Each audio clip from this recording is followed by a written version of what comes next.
Grabe talaga itong si Merit, hindi rin talaga nagpapahuli.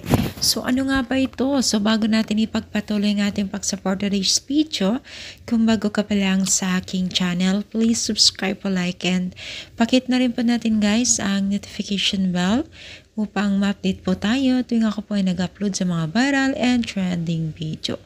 So alam niyo ba guys na itong si Merit ay talagang makita po natin ang kanyang paging aktibo o talagang hindi mo talaga makita na sobrang nahirapan din sa kanyang buhay ngayon, no?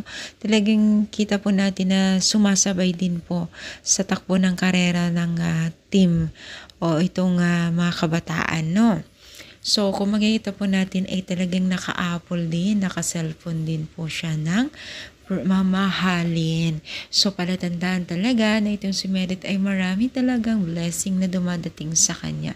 Yan naman po talaga ang mga lakaran po ngayon, no? Talagang kung ikaw ay maging maayos sa mga sponsor, netizens, ay talagang hindi ka iiwanan.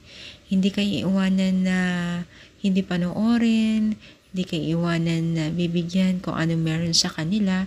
So, this is halimbawa na lang talaga na si Merit ay nagpupursige at nakitaan po ng mga taga-supporters niya kung bakit patuloy yung blessing at nakakamit niya o nabibili na niya yung kanyang gusto. As you can see naman, diba? O, diba?